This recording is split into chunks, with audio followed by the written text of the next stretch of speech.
Hey guys, let's talk about tonight's episode of Scandal. And I actually really liked this episode. It was really refreshing. And for the first time in a very long time, I actually enjoyed Fitz in this episode. And dare I say, this could be the bridge to bring Fitz and Olivia back together. I am quite liking Alex though, because they had quite a few scenes, Olivia and Alex, this episode where they were like face to face and it was a side profile. And I was like, wow, the chemistry between those two is on fire. But Fitz had a great speech, which was "Don't go down the road I went down," and he was basically telling the same. He said that to Olivia. Don't win with this like deceit and this backyard brawl kind of way. Let's just do it and be honest about it. And then I like that he went and told Susan Ross the same thing, and he basically spilled the defiance scandal to her. So I liked how all that was playing out because Olivia was really turning into her Papa Pope there.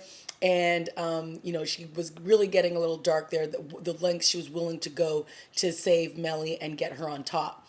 But I enjoyed seeing, a little bit of her dad come out, but then I like that at the end of the episode, she, kind of tames herself back down. Her and Fitz are in her office. They have a glass of bourbon together and the race is on. And I'm just like, these two actually had a nice scene. Like, I will say that the first one was, but then by the second one, much better, cleaner, the Fitz and Olivia that we like to see. Listen, I'm not trying to ship these two again.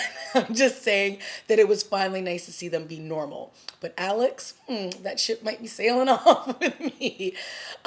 Mellie was adorable in this episode as usual because, like, she cannot take anything at face value. She's way too serious. She's got to just let it be. She's got to be able to relate to her base audience. And if she's just too uptight all the time, no one's going to take her like a woman that they can relate to. And I like that Marcus was like, I don't like you, and I'm only getting paid to like you, and I still don't like you. And he basically just called her out. And then I like that friendship is starting to form there, and I think she's going to trust him if he is the one who gets tasked with going and doing things with her and helping her out. All the stuff with Susan Ross, finding out that she actually has a child with another man, and then the fact that he killed himself at the end obviously gives Olivia a pause, saying, yeah, I may have gone too far. And the fact that it's Huck that's basically saying, yo, we need to pull back because there's a line that she's going to cross and she can't come back from. Let's face it, we can see how thin that line is already. Of course, I knew Cyrus was all over that leaking. That's, well, not leaking the story, but basically getting the woman to backtrack on the story when it came to Edison, because that would sink the relationship with what's the guy running the Vargas? I can't remember his name, but I can remember his cute ass brother's name. But it would ruin their relationship, and then that would put Cyrus back into the driver's seat. So of course, when Tom shows up at the end, it's like, twiddling the mustache there, where we already knew that Cyrus was going to be knee deep in that. The scene though with Edison and Papa Pope was hilarious. Edison, stay in your lane, okay? When he was gotten all like hot under the collar and he like went Papa Pope like that, I was like, oh boy, here we go. And we've only been seeing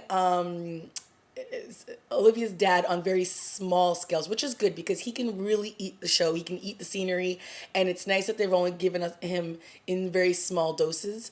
And so the fact that he just rips a strip off of Edison, he's like, first of all, do you want to be boss? Oh, you don't want to be boss? You don't want to be president? And second of all, don't you ever talk about my daughter? Don't ever let her name come out your mouth. It's like, bam, bam, and bam. And Edison's just like, and then watching Jake sitting there eating chicken at the table, I was dying. I was just like, Edison, you are just too weak, okay? Get out of here with all that talk. And so I love like when he's like, oh, we can fix this situation. And he puts his hands on Jake's shoulders and, is basically saying like, yeah, you can be toast any second now. But the fact that he was like, he's like, I don't want to see you. Don't be in my presence. Don't ever let my daughter's name come out your mouth. Like, yikes. Oh my goodness. Hilarious. But Edison, really, please. But yeah, a pretty solid episode. We got a little bit of the team. And I like that, Marcus is out there doing a little bit of stuff here and there because, they haven't really spent a lot of time on him. And, it's nice to see that he's getting out there and he's actually working for OPA. But I will say that I think Fitz definitely had some great scenes in this episode. The fact that I almost felt like his humanity came forth in this episode. And he's basically like, don't win the election like me. You don't want to be like me.